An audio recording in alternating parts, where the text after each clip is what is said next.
Record and we will get started. So I'll hand things over to you, Kim. Hello, everyone. As Ebony said, my name is Kim Page, and I have been working with ReCAST for 2 years. I am a resident of the city of St. Louis. I uh, reside in 22nd Ward, and I am just happy and glad that I am have the opportunity to have a part in after the vote engaging your elected officials. So that topic manifested as we were in one of our community guiding board meetings, and I found that it's not just me, but it was other members and residents in the community that think like I think about how important it is to vote and know who our elected officials are. And so we gathered together during that session and we came up with quite a bit of information. And we found that in areas that not only did I not know and I was lacking knowledge about our elected officials, that our residents didn't know as well. And we had some neighbors that didn't know. And so we found a topic that could educate our residents and other community members on voting. And we know how important voting is, but that's not our only step to getting our voices heard. And we knew that some people didn't realize that our elected officials actually work for us and they are our voice to the top. And so we came up with additional information and questions on how to partner and engage our elected officials, as well as what other steps that we could take to have our voices heard at the top. And so I would like to welcome everyone here, our special guests that came on today to speak with us about these topics, as well as our virtual sign-in and our chat box check-in members that came on as well. And so I am about to turn it over to our special, wonderful person that I have met through ReCAST, Ebony Hooper. Oh, thank you, Kim. Thank you. I am super ecstatic for today. As many of you all know, we've been meeting for now 3 Saturdays to really discuss how we can amplify our voices and be heard in the community. We have, talked about participatory budgeting and how we can use that as a way to really make an impact in our community and how we can leverage that. We've talked about community organizing and coming together as a collective to really amplify our voices and be a unit, and how important it is to organize with our neighbors and come together as a unit. And so I'm really excited how all of that has brought us to today, because those of you who have been with us week after week, you may have noticed that, what our elected officials has organically come up in those conversations. And so our community guiding board, as Kim mentioned, has done a fabulous job. And they knew that this would really connect well with the other topics that we have been discussing with our webinar. So we are super excited to bring the series, although the April series will be ending today. Your impact in the community is definitely not, and we'll keep rolling and hope that this is a tool set that you can really use. And so for those of you that today is your first time joining, like Kim said, my name is Ebony Hooper. I am the Community Engagement Coordinator for the St. Louis ReCAST grant. Also on the call from our team is Ms. Paula Sutherland. She is our program manager and she's waving. And ReCAST stands for Resiliency in Communities After Stress and Trauma. And so it is a 5-year, $4.7 million grant that was awarded to the St. Louis County Department of Public Health in 2016. So yes, we're in that 5th and final year. It's all about uplifting community voice, and through a participatory budgeting process, residents in North St. Louis City and North St. Louis County have come together time and time again. Many of them are on the call right now to design community projects, to help review proposals that come in for those projects, and to ultimately vote on what projects are funded where they live as it relates to mental health, violence prevention, youth engagement, peer support. And I feel like I'm missing one. Youth engagement, peer support, violence prevention, mental health services in their communities. And so, a big part of that we hope to talk about is civic engagement, and that really ties into today. We also have, I want to acknowledge several of our core advisory board members that are on the call that represent different partners that are helping us to really uplift and push forward our mission. And so I see you all, and I'm grateful for you all being here and continually supporting us over the years. And so with that, I am going to hand it back to our moderator, Kim. Ms. Paula and I are in the chat box helping everyone. If you have questions or things of that nature about getting throughout the call, we are here behind the scenes. And so I will hand it back to Kim to tell us a little bit about our panelists this afternoon, as well as for them to be able to introduce themselves and tell us a little bit about themselves.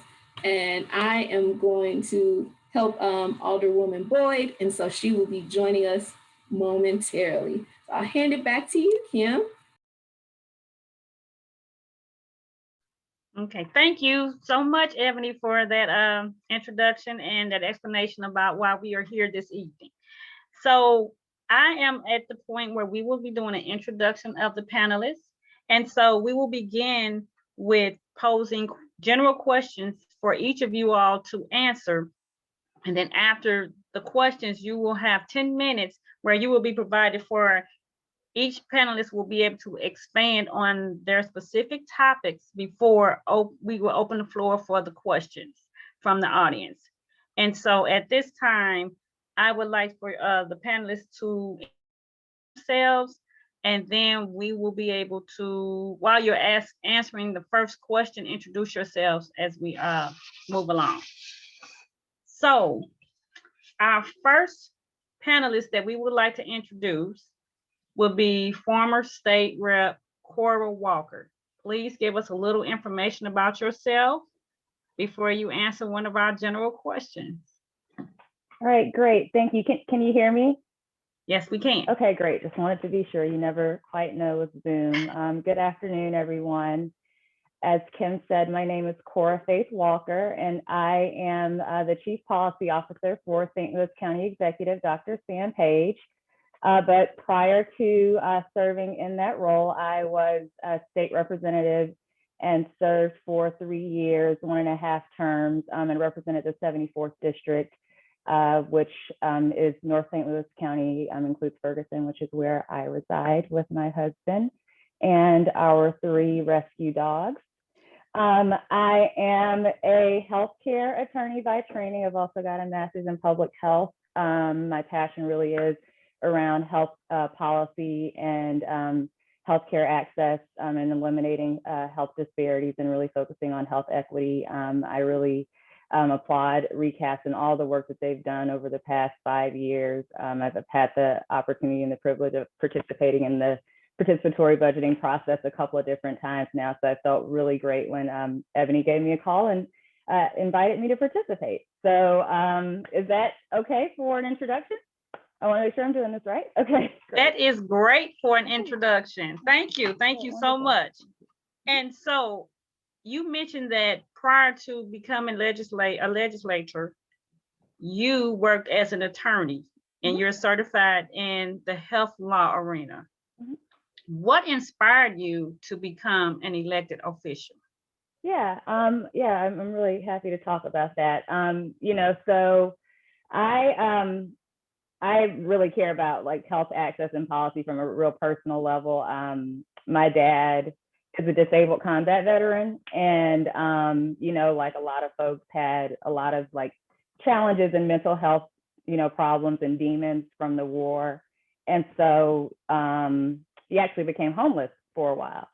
And my mother ultimately gave him an ultimatum and was like, either you go to the VA hospital and get help for, everything, or, we're done. And they actually just celebrated their 40th wedding anniversary because my dad went to the VA, and, I actually saw firsthand how access to healthcare can really, transform a person's life.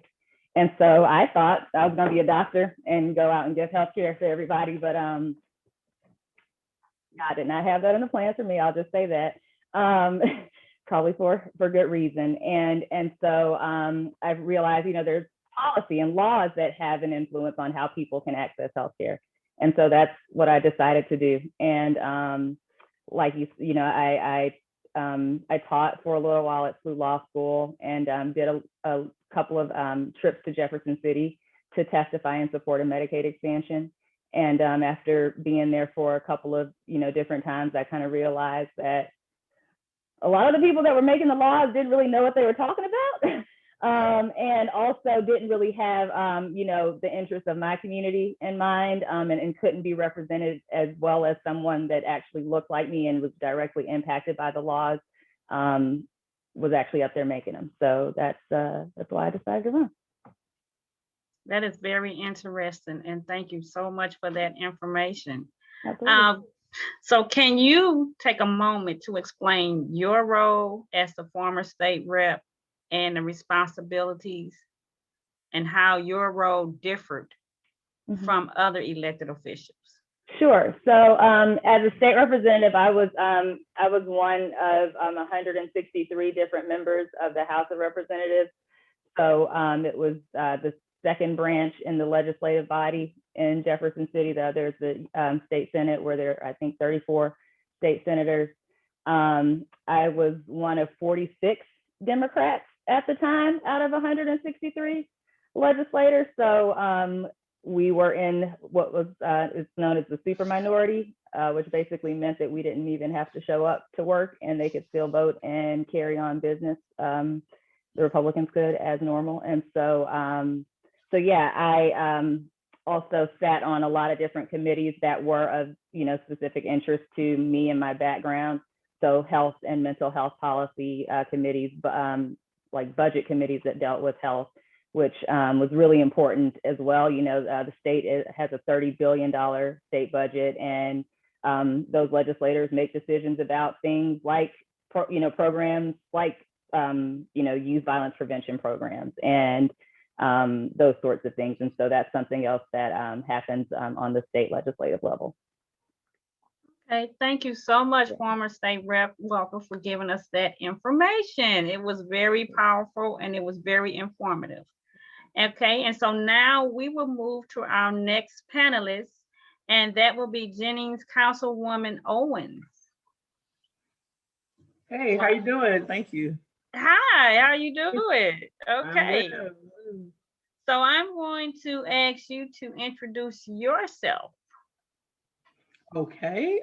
So until Monday, I guess I am still officially the councilwoman in Jennings. So I did not run for re-election. So our next council meeting, someone else will be taking that position. But I am still very invested in the community. But I have recently accepted a position working with Congresswoman Cori Bush as her coordinator for outreach. So that's currently what I'm doing. I'm also a community consultant for Alive and Well Communities, and also regional coordinator for a program called Poetry for Personal Power. And we were recently funded by ReCAST. So that's currently what I'm doing now. Okay, so you left out a little bit, so I'm going to give a little bit more on that. So I do know you are a great author of children's books. Oh, yes. Yes. Forgot about that. And so with all those hats in the fire, can you please tell us what inspired you to become an elected official? You know what? I will say this. So, I'm a poet, so I'm an artist, and I've always used just like the art of words to advocate.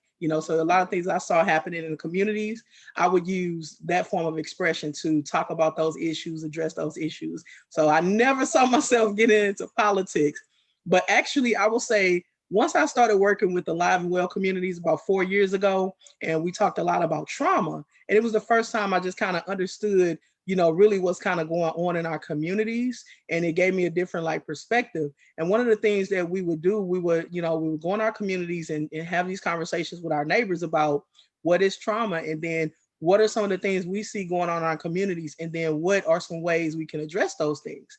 And it was from those conversations, because we were talking about, okay, well, if we have crime going on, or if we have a lot of trash in our community, what are some of the things we could do to fix those things? And as we started identifying those things, we started talking about, well, one of the ways we can also just engage with our elected officials. And so I never thought about it, but then I thought to myself, I was like, wow, I think what I really looked to was, after the Ferguson movement, I started seeing a lot of my friends who were from the art community starting to get involved in politics. Bruce Franks was one of them. So, I started to see a lot of my friends kind of transition from the arts to advocating in a different way in a political realm. And so that kind of inspired me as well. So I thought to myself, well, it's a different platform, it's another way to engage. I didn't know the first thing about it, but I just kind of used the blueprint that I've seen other people doing at the time, and thought that this is another way to engage the community.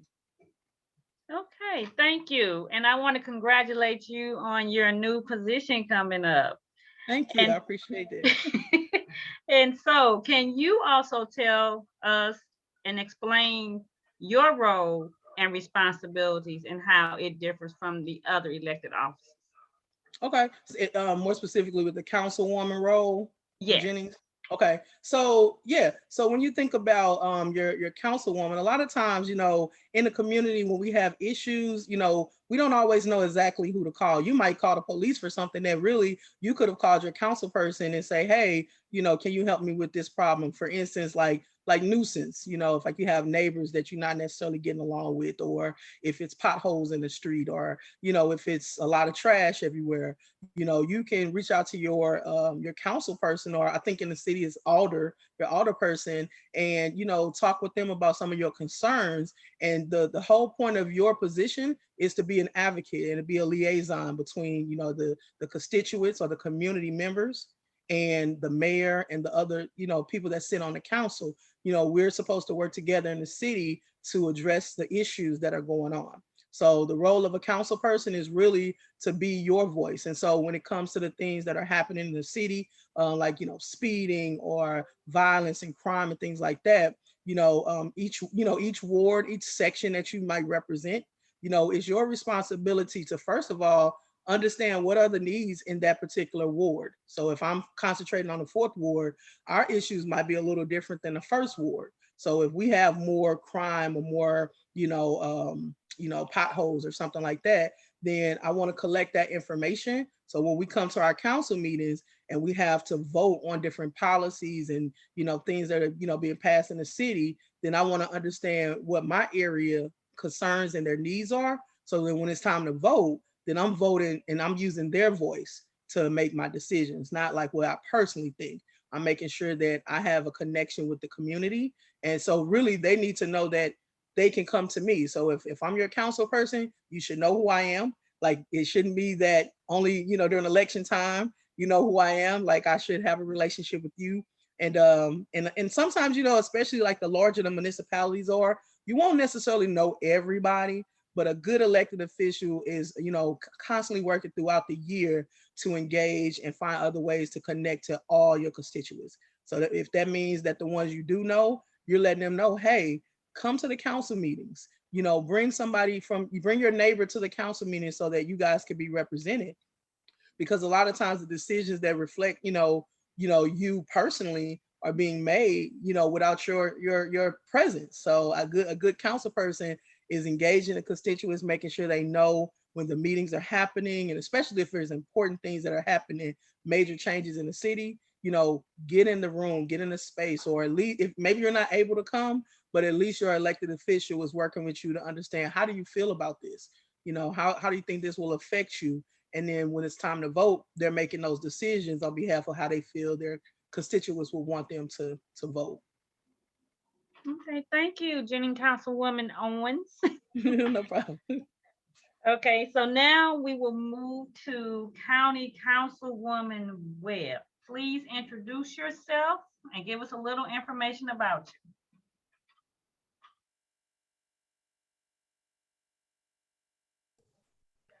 Good afternoon, everyone. Can you hear my voice? Awesome, awesome. So thank you, First ReCAST, for hosting this phenomenal event. I have to put a plug in for Miss Ebony. I met Miss Ebony about, what has been, about 2 months ago, Miss Ebony, when we had our first connection to each other. And from that very first meeting with her, she inspired and motivated me. Um, Her enthusiasm, her innovation, her passion, her commitment as such a young individual to her community to see a change. And that only encourages myself. Yes, I'm Shalonda Webb, the first newly elected and very first time in public office as the St. Louis County County Councilwoman for District 4, which is North County. That is a lot of unincorporated North County, Hazelwood School District, Florissant, Blackjack, Bell Fountain, Castle Point, I think I said Bell Fountain as well, going into a little bit of either of Hazelwood as well. So this district is vast, and I know it firsthand because I walked it from May until August last year. But at the same time, I want to get more intimately with the district and learning more. So I am constantly reaching out, having interactions, whether it's a town hall meeting or if it's a meeting with just the subdivisions leaders, or reaching out to the pastors, and then interacting with all groups within our community. A little bit about myself, and I say this all the time, so if you heard this before, bear with me, but I am a nerd. And excuse me, everybody, I have traveled to Louisiana because my mother-in-law is currently running for councilwoman in Lake Charles. And so I have traveled down here to work with her. And in the middle of election day today, I had to do this because I didn't want to miss this opportunity. So if you hear the background noise, please excuse it. But I want to let you all know that I am not an elected official. That wasn't my goal. That's not what I started out being. I am a nerd. I have a computer science engineer at the Boeing Company for 22 years. I went to Fisk University in Nashville, Tennessee, and was born and raised in Port Arthur, Texas. And if only way you're gonna know Port Arthur, Texas, if you listen to UGK rap or know that we are the biggest refinery area in the nation. And so that is my little niece crying in the background, so please excuse it. But that is my story. I came to St. Louis 22 years away by way of Fisk University. Have had a phenomenal career in life. I have 3 sons, 2 in college, 1 in high school. Married to my high school sweetheart. We've been together 28 years, practically grown up together and raised each other. So I gave you that background because as elected officials, as we've stepped into this role, we bring all of that with us. We bring all of ourselves to this opportunity, to this job to serve our communities. And I stepped into this role not by mistake. It was very intentional. It was intentional because I care about North County and I saw how North County was changing and how passive the community leaders and business owners were about the stake in the future of North County. And my grandmother always say, don't talk about it, be about it. So I got a real hip grandmother. But she always said, you know, you don't just complain, do something about it. And I did. I started volunteering when I first came here, junior achievement at Hazelwood Central. Then had a cheerleading and football and basketball organization for 7 years, with my husband and I. So constantly engaged, but never stood up in the role of public office. But once I saw that, I had to make sure that I did all that I could to make a difference. And when I say that, I often tell people, and I'm so sincere about this, the changes needed in North County is not a one-person job. The transformation needed in North County, we all have to be engaged. And so people always say, well, if you need any help, call me. I say, remember you told me that, because I'm gonna pick up the phone and I'm gonna call you, because I want to make sure that we're not giving lip service, that we're truly engaging, we're making a difference. It's not about a title for me. It's not about a job for me. I have a career. It's about being passionate about my community. So I don't mind being a nerd and being a worker bee. as long as we get done what needs to get done for North County. In that same breath, I want to work with all of the council members because I believe collaboration and working together is going to make a difference in the St. Louis and county region. And so I want to learn about their districts as they learn about ours, and that we collaborate together to make this whole region better. I am so intentional about a holistic plan for North County, not just District 4, but District 1, Councilwoman Rita Day's district, because I don't see a division line there. We are North County. When you talk to somebody, they don't say, oh, that's District 4, North County. They say, that's North County. Mm-hmm. So I just want to bring us together, collaborate with everyone, and build a better future for North County, knowing that it's going to be a grind, knowing that it's going to take constant and intentional. And I know I keep saying that word, but we have to be intentional about how we want our communities to change. So again, thank you all for having me. I greatly appreciate it. I hope I gave you a response to your question of why I became interested in politics and how. But I just want to thank you all because Miss Ebony, you sparked a fire in me because I was nervous, but listening to you and seeing you engage, it's like, I got to do right. I got to make sure that not only I speak and give hope, that I'm accountable to the community that I serve. You know, a lot of us, that accountability factor escapes us sometimes. And we can't serve our communities if we're not accountable. And we have to be consistent in that accountability. So again, thank you, Ms. Ebony. Thank you, ReCAST, for having me. And I hope that we all get motivated and inspired, but even more than that, that we get out and do. So thank you again. Okay, thank you, Councilwoman Webb. I also am inspired by Ebony. I have to give her that because I've never told her that.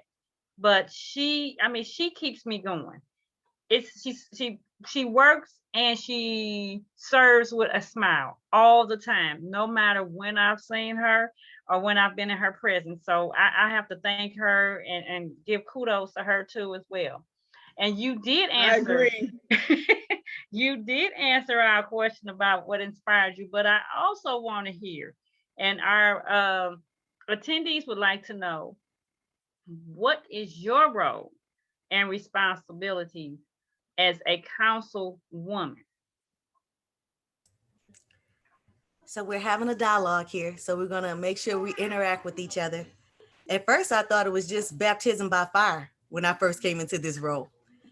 But as I've learned more, the main role in County Councilwoman and the councilwoman from Jennings, Ms. Owens, did a phenomenal job. It's about staying connected to your communities. That serving people is my top priority. In the same breath, we have to be knowledgeable and understand that as council people, we are the legislative branch of St. Louis County government. So Dr. Sam Page is the executive. We are the legislative branch. So we bring forth ordinance. We bring forth, of course, we put forth resolutions. But just as important, we appropriate the budget that we give to Dr. Page. And so our budget should reflect the priorities in our community. And we have to be very knowledgeable and study. This nerd loves to study. Give me a book, I'm gonna read it. Let me know I need to learn a certain policy, I'm gonna learn it. Tell me that I need to know what my charter is, I'm gonna know that charter so that I protect myself and I protect my community in the same breath. So the role as a county council person is to first set legislation. That legislation includes ordinance for their communities, whether that's noise, whether that's about problem properties and trash or dumping facilities. And for me, the passion part of this job is also being taken care of. They say constituents care. That word constituent is so impersonal to me. So I always like to say taking care of my neighbors, taking care of my family, my North County family. But that is my top priority as well. Was that good enough? That was great. And thank you for adding that layer between you and the county executive so that we are able to understand, what your role is, because we hear about you, we see about you, we see you on the news, but we don't really know what that layer consists of. So thank you so much. and everything on the news, you know, it's different. I'm just kidding. No, I'm learning Oh, that believe news me. interaction is it's quite different, but it's important, and that's one thing I want to see happening as we bring in more leaders and we inspire this audience that we have today, that we teach them how to be informed, educated, and passionate and compassionate leaders. Servant leaders is what I like to say. So thank you. Okay, thank you. And so we're not going to say last, but we're going to say up next is our Alderwoman Boyd. Please introduce yourself and give us a little background on you.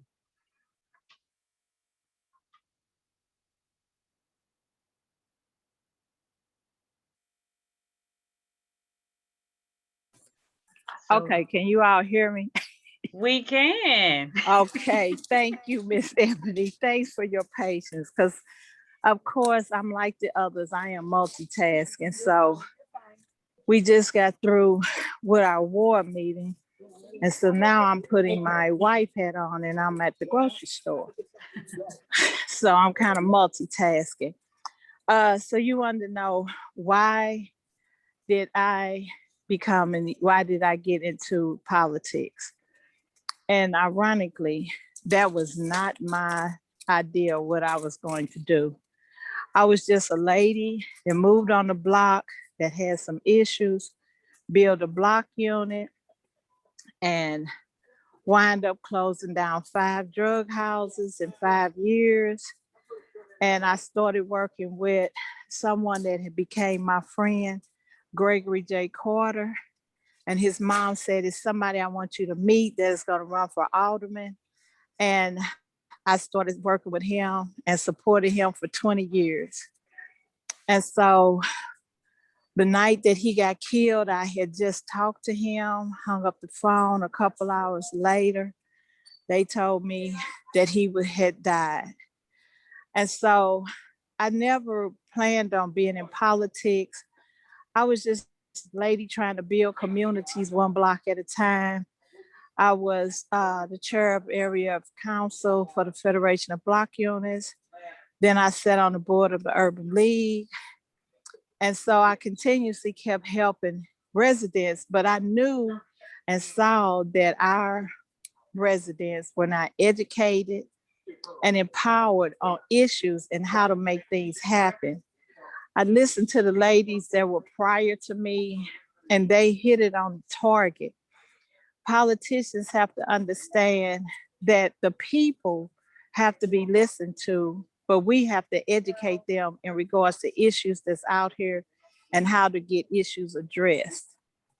And the only way we're going to win this whole battle of the voter suppression and the voter turnout is to get people empowered to know what the issues are and how to address the issues critically enough for us as legislators to understand and hear them and make sure that we make a change in our communities. And so I'm a mother of 3 children. I have 9 grandchildren, 1 great grandchild. And, and I'm proud of all of them. And so they're out in the community. Ironically, my daughter just ran for the school board of St. Louis Public Schools, and she won. It was the first time she ever ran for a position. And so she learned a lot of stuff that she thought she knew, but she figured out she didn't know. So when you say learn by fire, she learned by fire to get into that position. But what I'm proud of is they call me the jump out alder person because I ride my ward. And when I see a bunch of people, especially young people, I pull my car over and talk to them and ask them, what do you need from me? Tell me how you see this ward in the next 5 years. How do you see your kids to benefit from this community? And that's how we get things going. We have created 7 committees in our ward, and they're all chaired by residents. And we have young people that are leading the charge on the voter empowerment committee, on the safety and sanitation committees, on the housing committee. And so we even have it to a point that we have intergenerational. So we have the young and the old sitting at the table talking to each other. And that the seniors are educating the young people and showing them this is what we went through to get to where we are. So here's the baton for you to take us to the next level. So we've always been proud of building that census up within the ward. But I think the struggle is they're trying to figure out how to get people to be more motivated to vote, to get people that look like us to want to make a difference and feel that their vote will count. So I'm honored to be here because me too have been empowered by Ebony, and she has motivated me even more so than what I am. But I'm just real clear that I'm nothing without my residents. And I tell them I applied for a job, I filled out the resume, and they hired me. And so when it comes time for election, then they evaluate me to see if I have done the job that they hired me to do. So I was just reelected April the 6th, and I was honored that my residents put me back in the office, but we have a lot of work to do. So thank you, ReCAST and Ebony, for inviting me to attend this webinar. Thank you, Alderwoman, for giving us that background on you. And as our listeners and viewers can see, that everyone that spoke gave a background. Not one of them said that they were living and they knew that they were going to be an elected official. Yeah. They are our everyday, ordinary people. We have attorneys. We have people that work at one of the biggest aerospace manufacturers in St. Louis. We have an author, a poet. We have someone that has been certified in dietary management for over 40-something years. They are our elected officials. So as you can see, they are not a wall, they are people, and that we will be able to approach them as residents and community members. So now we are going to head into our questions that we have for you all. This is the part where you all can take 10 minutes, but you do not have to take 10 minutes. It's not mandatory. And you can explain your version and how you want to inform the community on the questions that we're going to ask you. And so we're going to go back up to our former state rep, Cora Walker. You're first on board, okay? You ready? Okay, so your question is, how can officials partner with the community to engage those who choose not to vote or feel their vote won't matter or make a difference? Yeah, and you know, that is such a timely question. As Alderwoman Boyd was just talking about, you know, just with everything that's going on right now with just voter suppression laws throughout the country. You know, it was Councilwoman Owen will appreciate this, the author Alice Walker, who said the main way that people give up their power is by thinking that they don't have any. And, you know, one of the, I think, biggest issues or the challenges is just this idea that people's vote don't count, that your vote doesn't count in the first place. And I think it is our responsibility as elected officials, but also just as leaders in the community, to do everything that we can to dispel that notion.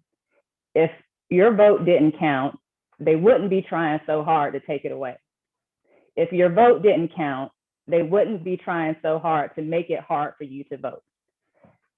I can think of, I mean, just the last election in the city, there are several races that were won by, you know, 19 votes, you know, a handful of votes. And so, you know, this idea that your vote doesn't count is something that we have to push back on. Not only does your vote count, every single vote counts, and people need to believe that and really understand that and really understand that your vote is your voice. And I think the other thing that's really important to understand and for people to realize is not only does every vote count and every vote matter, every election matters too. From the presidential election all the way down to the school board, I'm not even gonna say all the way down, right? Because I mean, just all the way across. I'm not gonna make it hierarchical. It should be, it's because everything is just as important, right? We heard from, all the councilwomen on the calls today, our daily lives and the sorts of things that impact our day-to-day lives. There are people that are on this webinar right now that make decisions about those sorts of things, right? Those council people, those municipal elections, those local elections are so important. And so I think the mandate or the call to action, I'm gonna use some of my ReCAST training skills that I've gotten and not gonna leave without a call to action. The action call that I would have for everyone on this call is to really take the responsibility whenever you can to dispel this notion or this myth that your vote doesn't count, and really push back and really make people understand that every vote counts, every vote matters, and every single election matters as well. So that is my answer. And I didn't take the full 10 minutes. No, you did not. And thank you so much. And you gave us a vast of information quickly. So thank you for that. Okay, so now the next question will be for Jennings Councilwoman Owens. What steps can community members take to reach their neighbors who aren't eligible to vote? Okay, you said what steps can the community take? Yes. To engage those who can't vote. So getting those who can't vote to still be active and engaged in the community. Is that yes? It's that are not eligible, but they can be engaged and they can have a voice through those that are.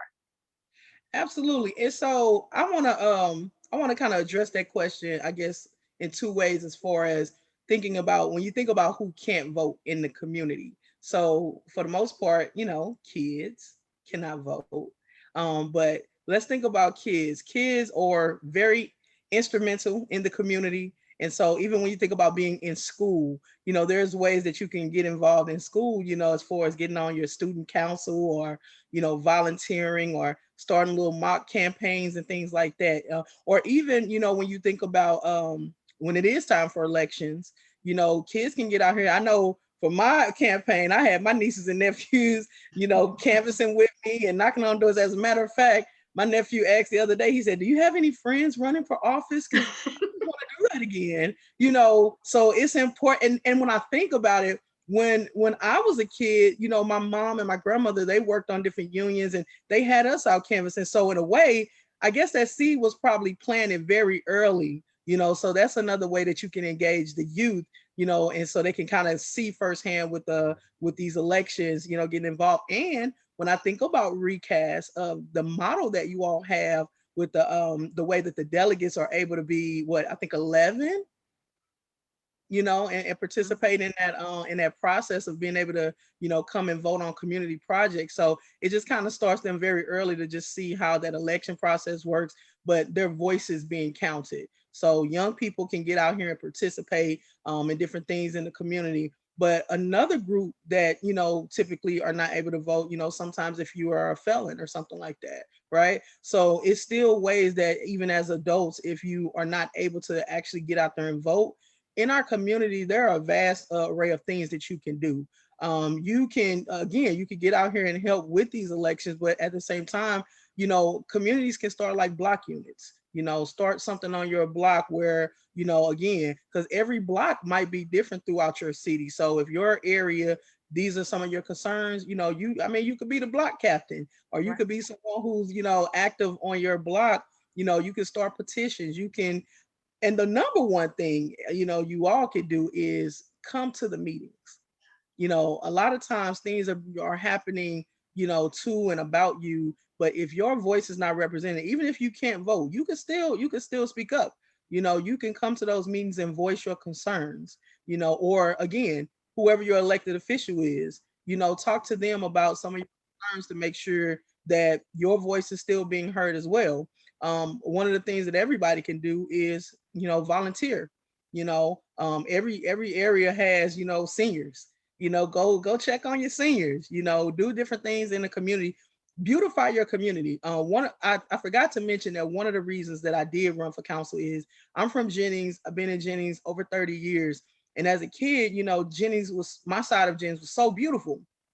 Everybody knew everybody. It was like a village mentality, but then you look over the years, I'm like, wow, you've seen a lot of, abandoned homes, a lot of trash everywhere. And for me, I'm like, instead of complaining about, all of these things, like, what can I do? And one of the first things you could do without being an elected official is pick up the trash, or, see what you can do about addressing those abandoned buildings in your community. So that still goes back to communicating with your elected officials. What are some of the ways, if you have ideas, your ideas can still be represented. Hey, let's start a garden, or let's do this, like, let's, build another park in this area so that the kids can have somewhere safe to play. So it's a lot of different things that that people can do to get engaged. One of the other things is, with churches, growing up, churches used to be very instrumental in communities. So there are always ways you can kind of plug in with your local churches, to see what they have going on. Another thing I wanted to kind of address is when we think about in our communities, the relationship with police. I know that, even myself personally, I had issues with my thoughts about policing, but once I became an elected official, I thought, I don't want to tell people to believe in something that I don't believe in. So it was important for me to start talking to some of our local officers, and we started having cops and community conversations at churches. So we went to some of those local churches, invited the officers and invited community members, and we were able to humanize each other, by having those conversations. And so to me, I think if you want to be engaged, again, it's so many different ways to plug in, but you have to be willing to get out there. And again, I think a good elected official is out there engaging with those members in the community who probably can't vote, or probably want to do more and don't know how. A good elected official is out there giving them those strategies and those tips on how to plug in, because there's so many different ways and opportunities to do that. Okay, thank you. And so do you have a answer on, suppose you have an immigrant that just does not know, or possibly only one person in their household can speak English. So how would they go about getting their information and their concerns addressed as far as voting is concerned? Yeah, so to me, again, a good elected official, kind of knows those minority communities plugged into your community, and you're getting them access to those resources, because that information is out there. But and again, like, if they don't know, or if you don't know, you should. I mean, you should know. But I think that working with your elected official to connect them to those resources, or even like, again, maybe starting like a little group, or a little, support group for people in the community that can connect each other. Because sometimes, you might know something that I don't know, and another person might know something that, the other person doesn't know. But the more we start forming those little subgroups, we can, keep that information, within that community. So I think, again, just plugging in and seeing where the information is, and making sure that they have access to it. Even if it's a thing of transportation, or, it's so much information out here. But I think that it's important for people to first know, and once you get them to know what it is, help them to plug in and get to it. Okay, thank you so much, General Councilwoman Owens. And former state rep Walker also put in the chat that for those that have felony convictions and voting in Missouri upon completion of sentence and probation or parole, individuals who have been convicted of felonies can vote. And so it's a link in the chat for that information as well. And so now we're going to move to County Councilwoman Webb. Your question is, as a resident, how do we hold our elected officials accountable?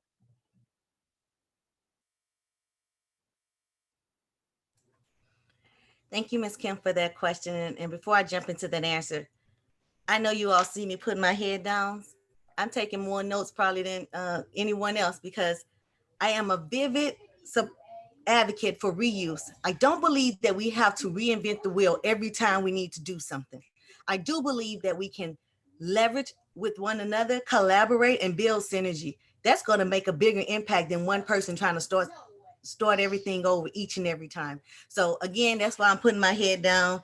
Also, Alderwoman Board, the jump out Alderwoman, I might have to take a little bit of note from that because I think I'm gonna become the jump out councilwoman in the county.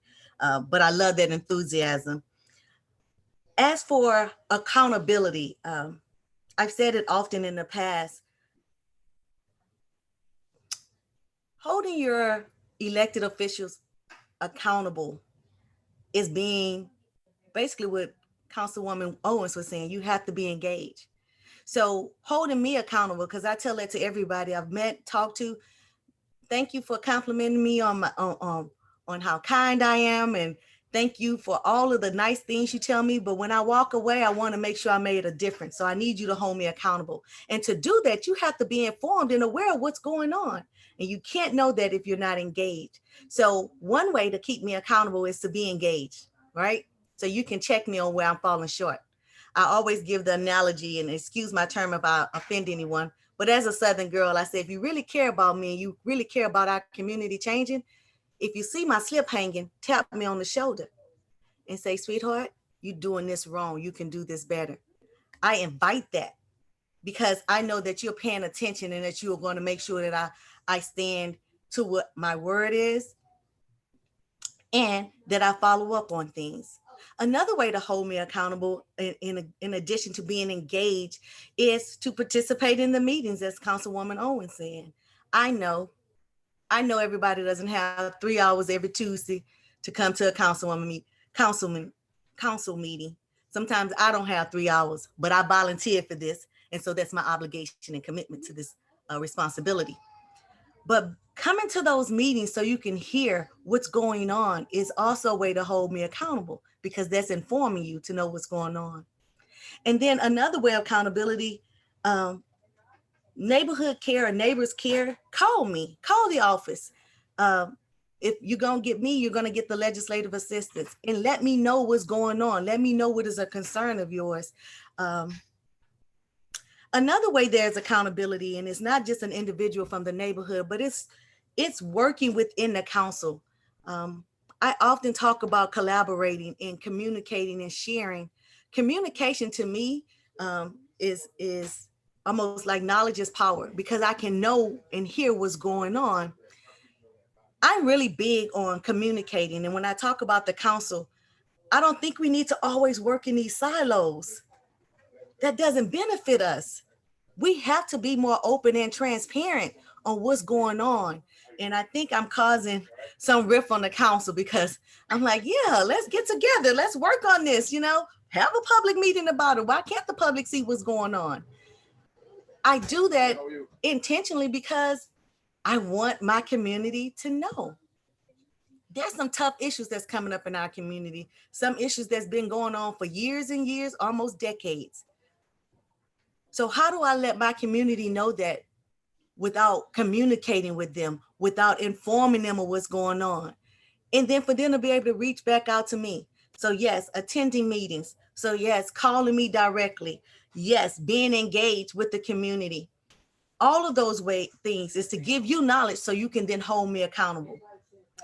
I also want to say these things, and I was listening to former state rep, Ms. Cora Walker Faith, excuse me, I'm bubbling over your name, I apologize. And also the previous councilwoman. I want to make sure that we do all we can to be inclusive in North County.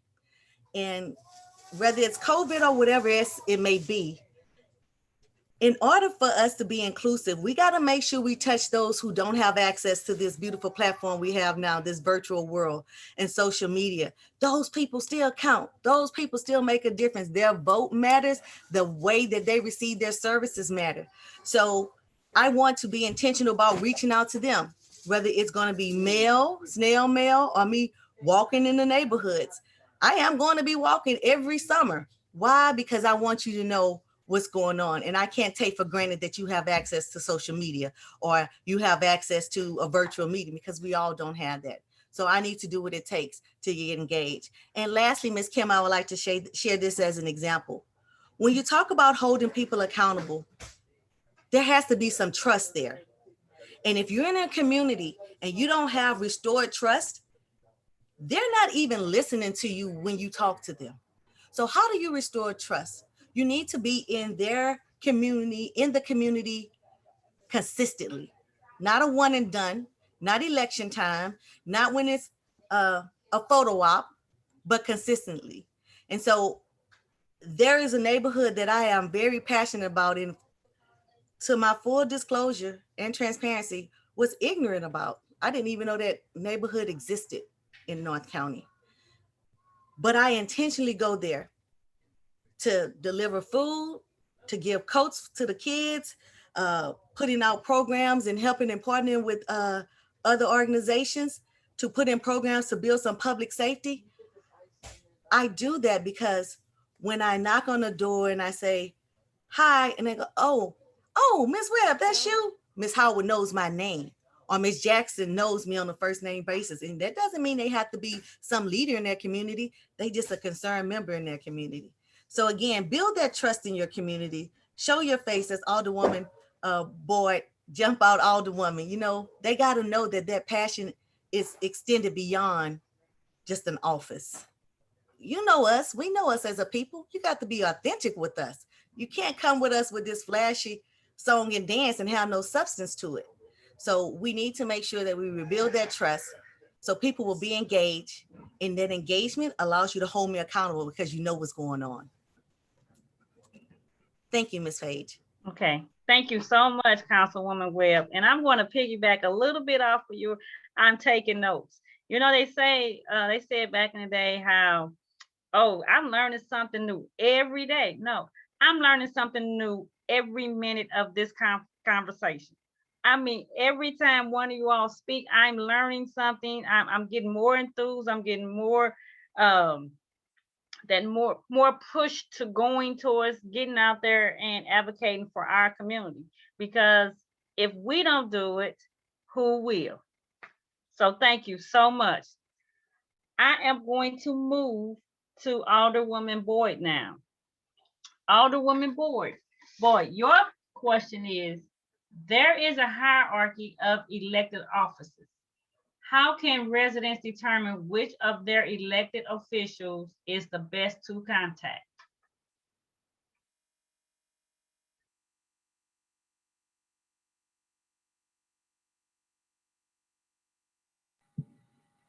Alderwoman Boyd, if you're speaking, you are muted. Okay, can you hear me? Yes, we can hear you now. Okay. Oh, go to produce.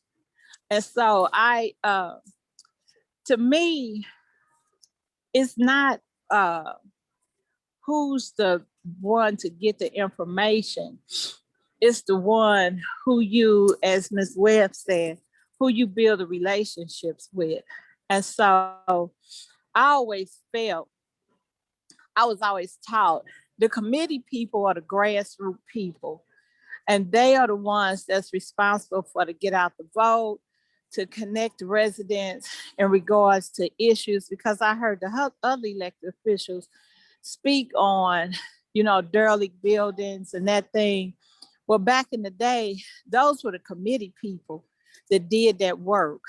And so the dynamics have changed so much in the city, and that hasn't been happening.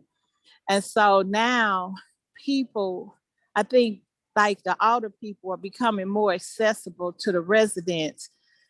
And so the older person is the person that can walk you through. And that's why I created those committees, because that's where the residents have a platform to talk about the issues that they have. And most of the times on those 7 committees that we have, I'm usually at those meetings. But now I want to take them to another level. And I'm kind of stretching my residents, because in our community, they were always taught you kiss the ring of the elected official, and that's how things happen. But I told people, you don't kiss my ring, I kiss your ring, because I'm here to do the work for you.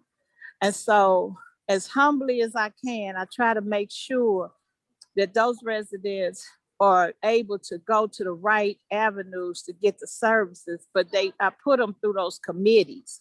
And so when they go through the committees, then they bring the issues that's on the table. Perfect example, we have a safety committee, and we had issues with crime. We had the speeding, the killings, the it just was violence going on in our area.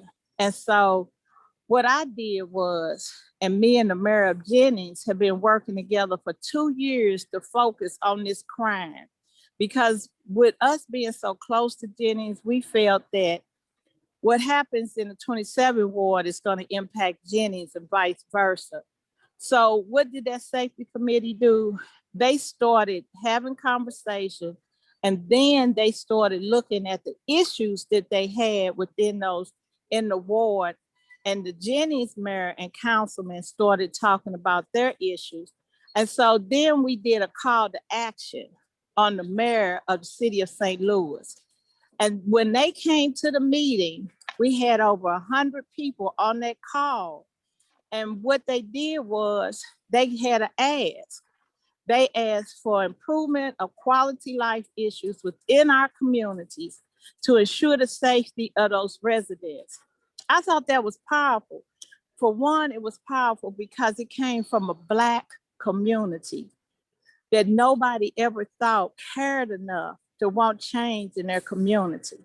And then they were organized enough to make sure that they brought to those leaders, these are the issues that we have that you need to address. This is the 30-day plan, this is the 60-day plan, this is the 90-day plan. And it worked. We started getting things done, but then the protests started and that stuff. But that's what I think should happen to me. And that's how I've done it.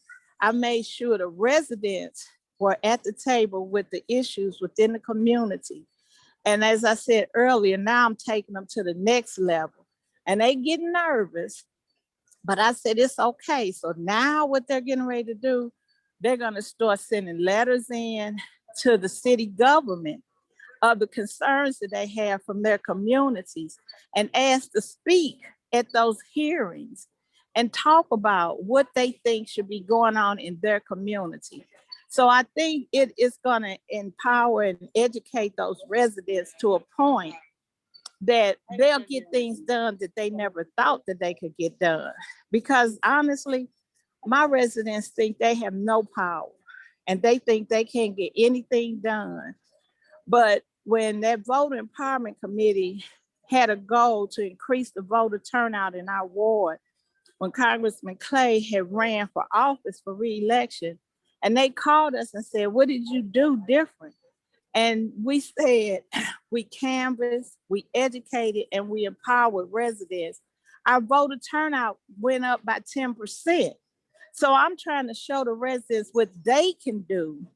It's not that they need me there. I'm just giving them the tools, as I said earlier. But what they can do is residents to send the message, we need to be heard and we need things changed. Okay, thank you, Alderman Boyd. Could you please let our viewers and listeners know what neighborhood are you in? I'm in North Point community, Walnut Park, East and West. I have 2 blocks of Baton, and I have about 6 blocks of Mark Twain. Okay, thank you so much. Now, we also have a question for you where we're asking, when do residents and community members reach out to you, your state rep, our state rep, and alderperson? Or is there other commissions or boards that we should be reaching out to before we reach out to the state rep? Well, normally what we do is we always ensure that our senators and because we have literally 2 senators in the 27th ward. We have the 5th senatorial district and the 4th senatorial district. And then our state rep in the 77th district. So what we do is we send invites to each one of those elected officials to come to the table at our meetings. So they're always open.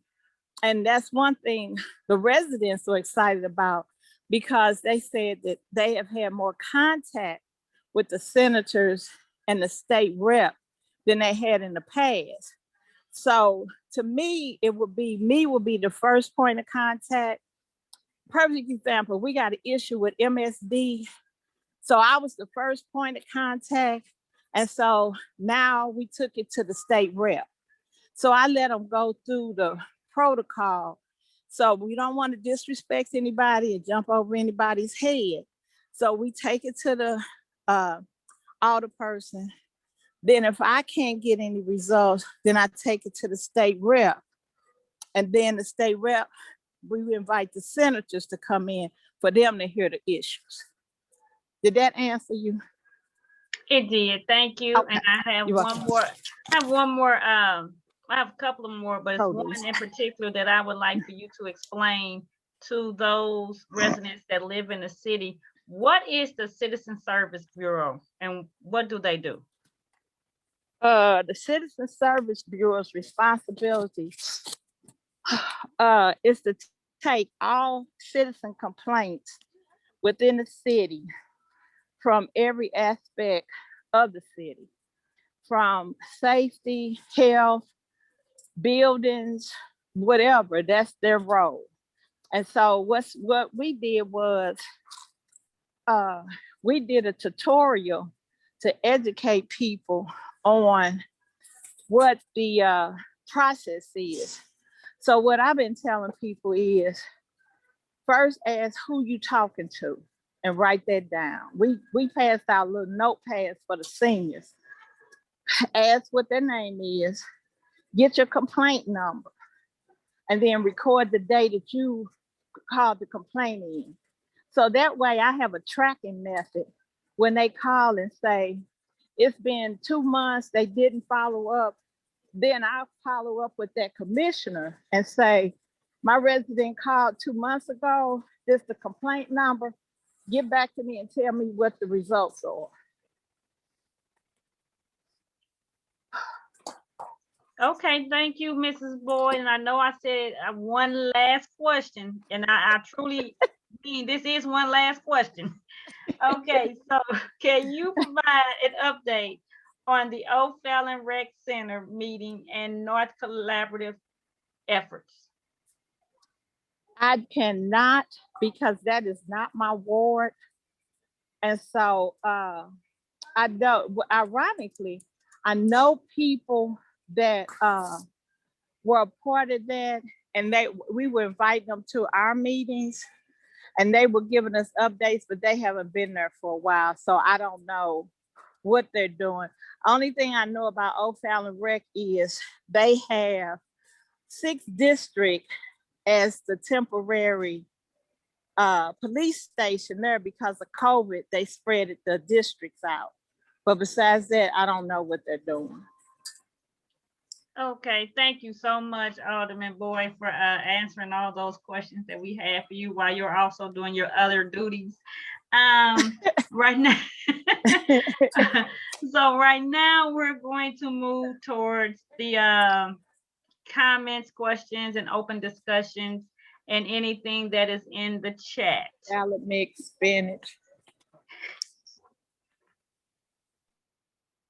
So I do see that we have a few questions in the chat. One from Craig, he asks, we all can be elected officials. Only one in 10,000, 30,000, or 65,000 or more, depending on the office. Can someone speak to the significance of community members and organizations doing the civic work and community building, as well as helping elected officials to do a better job for the community? Okay, Councilwoman Webb, would you go ahead and answer that question for us? I saw your hand. I do believe, and I always say this is our office. Like, this isn't Shalonda's office. This isn't my office. I don't own any of this. This is District 4's office. And I am here as a champion for District 4, but this is the people's office. And so when we talk about not holding a title, being elected, it takes so much more than that one person that's in that seat. And so I always encourage everyone that I speak with, and like you said, you volunteer, I'm gonna follow up and call you out and ask you to, hey, you want to volunteer? Here's an opportunity. It is important for people to be engaged because your neighbors know you more than they know me. So your word on something is going to stand stronger than my word on something. So if you can work with your community and let them know how to get engaged, from trash pickup to public safety issues, that's going to empower your community, and that's going to make our voices even stronger. I love what Alderman Boyd says about her teams. I am setting up teams now for our community called Web Force, and I got this from our subdivision tag up with our subdivision leaders, and it's like, we got all these things that have to happen. It's like a web of stuff, and we need to tackle some of this. And I was like, we're going to call the teams Web Force, not a task force, but a Web Force. And what we're going to do is just some of the same similar issues that Alderwoman Boyd talked about. We have individuals that want to be engaged, from public safety to trash pickup to youth engagement, community economic development projects. You all know about Jamestown Mall. So anyway, all of those initiatives, we want community members to be engaged with that. And no disrespect for those who hold titles, whether they're a trustee or they a committee person, we want them to come to the table too. But I really, really want members of our communities that's concerned. See, I already know you have a vested interest because you've been vocal about it. You came to a special meeting about it. You called me up personally about it. So you got a vested interest that's beyond just, I hear about it. So I'm reaching out to those people to be a part of the Web Force, sending out surveys electronically and saying, hey, what would you like to be engaged with? What are your top priorities for District 4? How do you want us to spend this American Recovery Act funds? So that is how we need everybody, not just because someone have a title. Hey, look, many a days at Boeing and before in the community, I never had a title. I just was a worker bee. I didn't have a title. I wasn't a manager in my community. I just volunteered. Just because you don't have a title doesn't mean you're not a center of influence. And sometimes those centers of influences are more impactful than anybody with a title.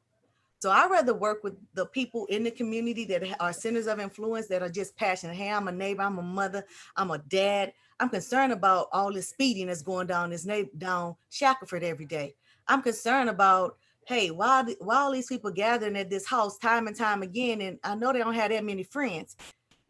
Those are public safety issues that we should make sure bubble up. I can't keep my head on a swivel 24/7, 365.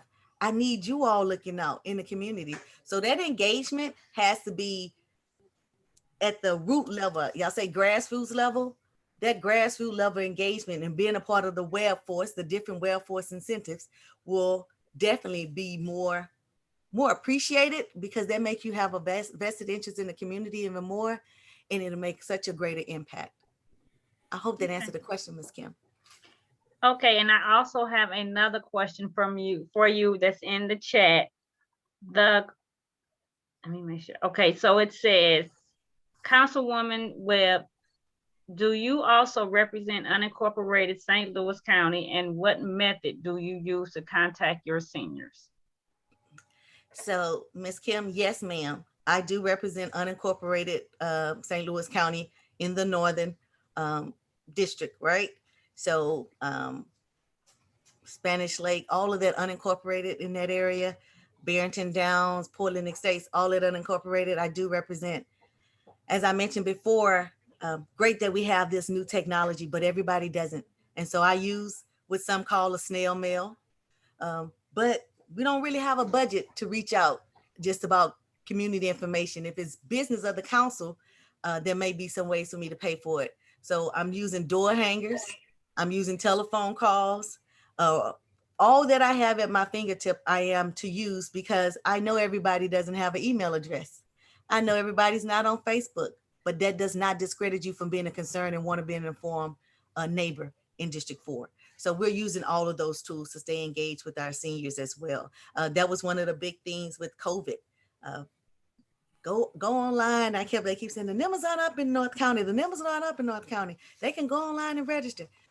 Everybody not going online and register. Everybody don't have access to go online and register. So come with something else, people, please. Let me give you some suggestions. Let's do some non-registrations and show up. And they're starting to open up now that more dosages come. So I want to tell a whole story here. I don't want to just be lopsided on that. But we need to make sure just because people don't have access, you do not have a right to exclude them. You have to go above and beyond to make sure that they are informed and engaged. And after you've done that, then you can say it's on them, but you've got to do all that you can first. I hope that answered the question, ma'am. Yes, you did. And thank you for all that information. Right now, it is close to time for us to be ending. And so I would like to thank all of our presenters and our guests who came out and gave us a vast amount of information. I mean, we wouldn't be able to know this if it was not for you. We don't know what we can and cannot do unless you all tell us. Some words that I found that was repeated in this conversation by the elected officials were they should get to know who their constituents, their neighbors, their residents, anyone in their community, they need to get to know. If you do not know your older person or your councilwoman, you need to reach out to them and find out who they are so that you can be a change agent for your community. I also heard accountability. They need to be held accountable for what they should be doing. We as residents and community members voted them in, and so we need to hold them accountable. And I also heard collaboration. It should not be a divide between us and the county. And I say us as in our city residents and the county residents. It should not be a divide in between the different levels of government. We need to collaborate amongst each other so that we can get the job done as one. When we come together, we are powerful. And so we need to keep that mind frame. And should not ever come out of your mouth when it's time to vote. It's time to speak up. It's time to go to these meetings. We need to get it done. And so with that, I want you all to know that there are also links in the chat box that we could use as far as how to find your elected officials with the St. Louis City, how to find your elected officials with St. Louis County, and that there is a Empowerment Missouri for a talk about federal level decisions and how they affect Missouri on May 7th. It's a link in there also to register for that forum. And now I am going to call for closing remarks from our special person, Ebony Hooper. All righty. Let me get myself up on the screen there. Okay. I have a lot of fun behind the scenes changing who pictures are the main ones that everybody can see who's speaking. And so thank you all so much. This was really informative.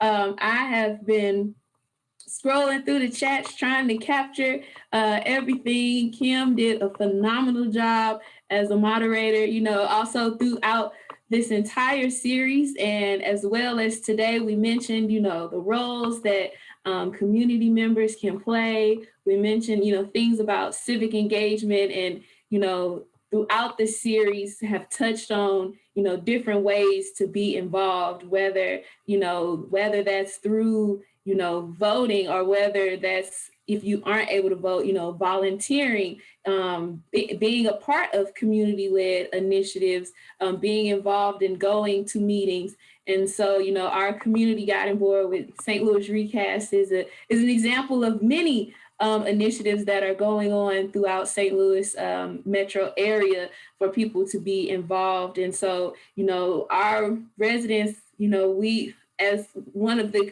council people mentioned this afternoon, that the power, relies, a lot is already within us. And sometimes we just need that tap to get activated, or that extra nudge, like Alderwoman Boyd talked about, to even when it seems scary, to just have someone to help us navigate that water, and help, write a letter, or make a phone call, or, volunteer to moderate an event like Kim is doing.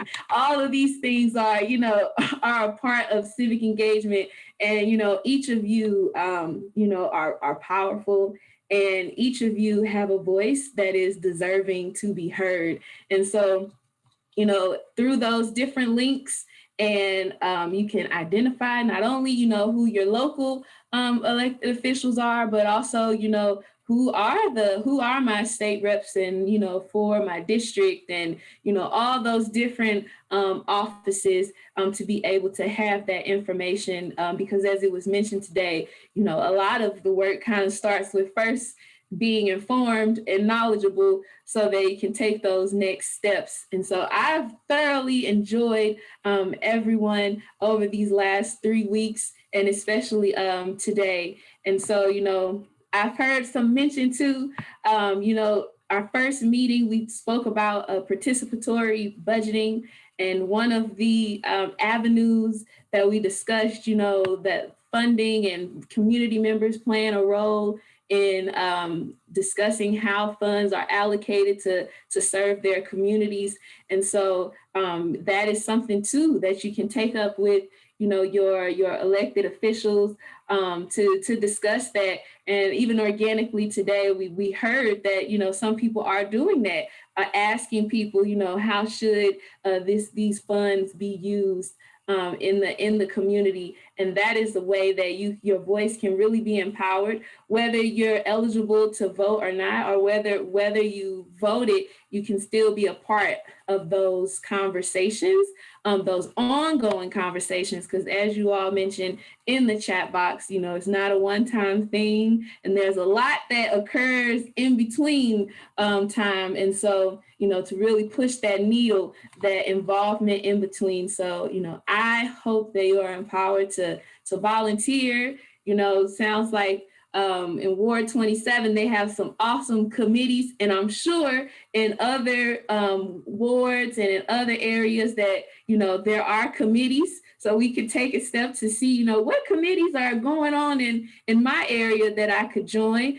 And if you come to find that there isn't one, then maybe, just maybe, you could be the change agent to say we should start a committee. And that collaboration could look like, reaching out to some of the wards that, have those things going. And maybe you can have a meeting just for them to share their framework on how their committee functions and things that they do, so that you can start that up in the area that you live. So, we aren't divided. We are all together as one. And I am so grateful for everyone who has joined. What's coming up next, although this is the end of our Amplify Your Voice webinar series, we will be sharing all of these resources. All the recordings live on our Facebook page to be able to watch again.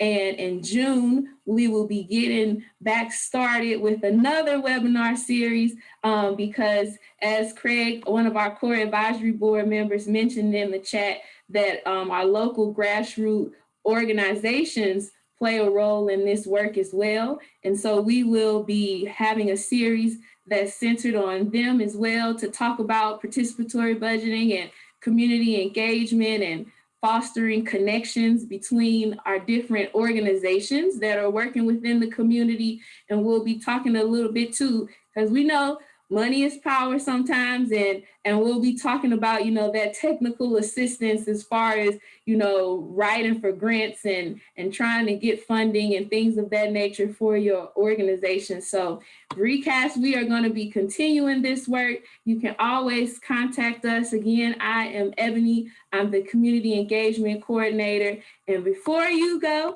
there's a link in the chat. If you could take some time to fill out the feedback and evaluation form for this afternoon, it'll be greatly appreciated. And I will take this last moment to see if there are any ending questions or anything left. I think I too will end as I wait if there's any last questions or thoughts. And I also want to thank everybody for their comments. Y'all are so but there was one comment that came in that I really liked from Ms. Walker that I think would be an excellent point to say that she said she used a quote that was paraphrased from Alice Walker that said the most common way people give up their power is by thinking that they don't have any. So if nothing else, I want to resonate with you all that you do in fact have power. And our different panelists and everyone, we will enter our information into the chat box.